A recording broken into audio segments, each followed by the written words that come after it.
Hello दोस्तों। तो स्वागत है आपका हमारे एक और नई वीडियो में, जिसमें हम बात करने वाले हैं कि धरती पर पानी कैसे आया और कब आया, पहली बार पानी को खोजने वाला व्यक्ति कौन था। यह सब बातें हम आज इस वीडियो में करने वाले हैं, तो बन रहे इस वीडियो में। हम और आप में से कई लोग धरती के बारे में जानने को लेकर उत्सुक होंगे। मसलन धरती पर जीवन कब शुरू हुआ, यहाँ पानी कैसे आया, पृथ्वी पर बने इतने सागर और पानी के स्रोतों की उत्पत्ति कैसे हुई। धरती पर पानी की उत्पत्ति को लेकर एक ताज़ा रिसर्च सामने आई है, जिसमें बताया गया है कि धरती पर पानी सौरमंडल के बाहरी किनारों से एस्टेरॉयड यानी क्षुद्रग्रहों के जरिए आया था। ल्यूक डेली ने जापानी स्पेसक्राफ्ट हायाबुसा द्वारा लाए गए एस्टेरॉयड्स के टुकड़े की जांच की थी। ये नमूने 2020 में एस्टेरॉयड रयुगु से वापस पृथ्वी पर लाए गए थे। जापान के स्पेस प्रोब हायाबुसा 2 ने 5.4 ग्राम के चट्टान और धूल कणों को जमा किया था। पृथ्वी पर पानी की उत्पत्ति ग्रह विज्ञान, खगोल विज्ञान और खगोल जीव विज्ञान के क्षेत्र में अनुसंधान का विषय है। पृथ्वी अपनी सतह पर तरल पानी के महासागरों के कारण सौर मंडल के चट्टानी ग्रहों में अद्वितीय है। तरल पानी, जो जीवन के सभी ज्ञात रूपों के लिए आवश्यक है, पृथ्वी की सतह पर मौजूद है, क्योंकि ग्रह सूर्य से काफी दूरी पर है, जिसे रहने योग्य क्षेत्र के रूप में जाना जाता है, ताकि वह अपना पानी न खोए। लेकिन अभी तक नहीं कि कम तापमान के कारण ग्रह पर सारा पानी जम जाए। यह लंबे समय से माना जाता था कि पृथ्वी का पानी ग्रह के प्रोटोप्लेनेटरी डिस्क के क्षेत्र से उत्पन्न नहीं हुआ है। इसके बजाय यह अनुमान लगाया गया था कि पानी और अन्य वाष्पशील पदार्थ इसके इतिहास में बाद में बाहरी सौर मंडल से पृथ्वी पर पहुंचाए गए होंगे। हालांकि हाल के शोध से संकेत मिलता है कि पृथ्वी के अंदर हाइड्रोजन ने महासागर के निर्माण में भूमिका निभाई। दोनों विचार परस्पर अनन्य नहीं हैं, क्योंकि इस बात के भी प्रमाण हैं कि क्षुद्रग्रह बेल्ट के बाहरी किनारों में क्षुद्रग्रहों की संरचना के समान बर्फीले ग्रहों के प्रभाव से पृथ्वी पर पानी पहुंचाया गया था। पृथ्वी पर पानी कब प्रकट हुआ, इसका अनुमान लगाने में एक कारक यह है कि पानी लगातार अंतरिक्ष में खो रहा है। वायुमंडल में H2O अणु फोटोलिसिस द्वारा टूट जाते हैं और परिणामस्वरूप मुक्त हाइड्रोजन परमाणु कभी कभी पृथ्वी के गुरुत्वाकर्षण खिंचाव से बच सकते हैं। जब पृथ्वी छोटी और कम विशाल थी, तो पानी अधिक आसानी से अंतरिक्ष में खो गया होगा।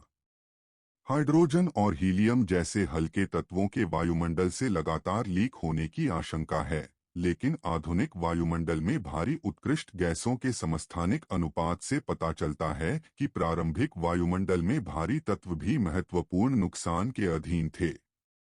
विशेष रूप से सीनन समय के साथ पानी की हानि की गणना के लिए उपयोगी है।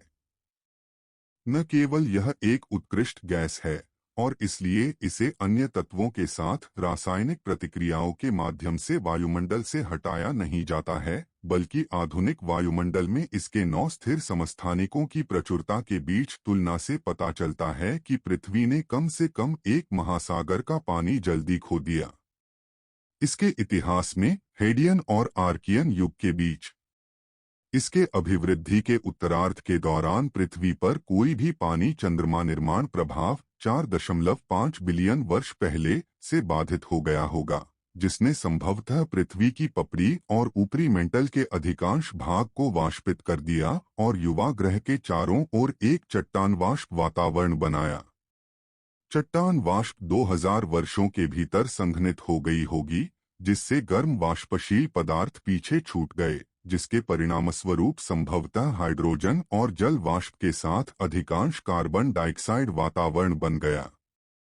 इसके बाद CO2 वायुमंडल के बढ़ते वायुमंडलीय दबाव के कारण 230 डिग्री सेल्सियस 446 डिग्री फ़ारेनहाइट के सतह तापमान के बावजूद तरल जल महासागर अस्तित्व में हो सकते हैं।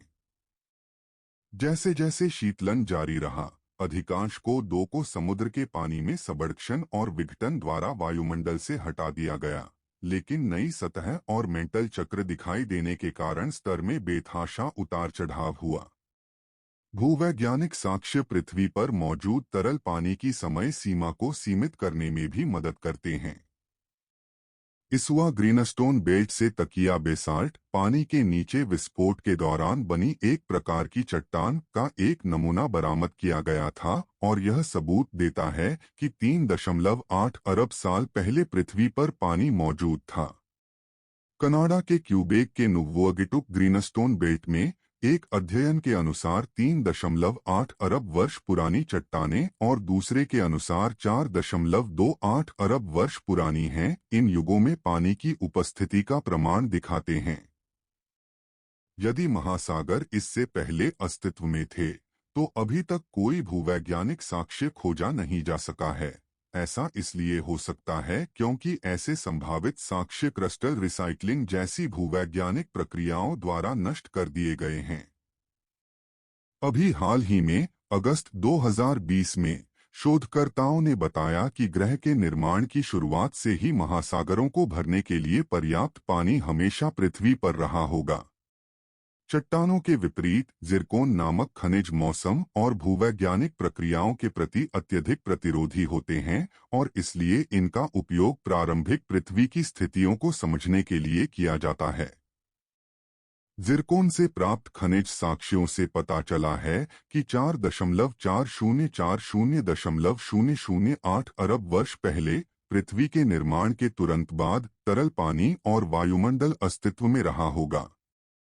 यह कुछ हद तक विरोधाभास प्रस्तुत करता है, क्योंकि ठंडी प्रारंभिक पृथ्वी की परिकल्पना से पता चलता है कि लगभग 4.4 अरब से 4.0 अरब साल पहले तापमान इतना ठंडा था कि पानी जम सकता था। ऑस्ट्रेलियाई हेडियन चट्टान में पाए गए जिक्रोन के अन्य अध्ययन 4 अरब साल पहले प्लेट टेक्टोनिक्स के अस्तित्व की ओर इशारा करते हैं। यदि यह सच है, तो इसका तात्पर्य यह है कि गर्म, पिघली हुई सतह और कार्बन डाइऑक्साइड से भरे वातावरण के बजाय प्रारंभिक पृथ्वी की सतह उतनी ही थी जितनी आज है। थर्मल इंसुलेशन के संदर्भ में प्लेट टेक्टोनिक्स की क्रिया बड़ी मात्रा में को रोकती है, जिससे ग्रीनहाउस प्रभाव कम हो जाता है, जिससे सतह का तापमान बहुत ठंडा हो जाता है और ठोस चट्टान और तरल पानी का निर्माण होता है। तो धन्यवाद दोस्तों, हमारे वीडियो पसंद आई हो तो हमारी वीडियो को लाइक और चैनल को सब्सक्राइब कीजिए। धन्यवाद।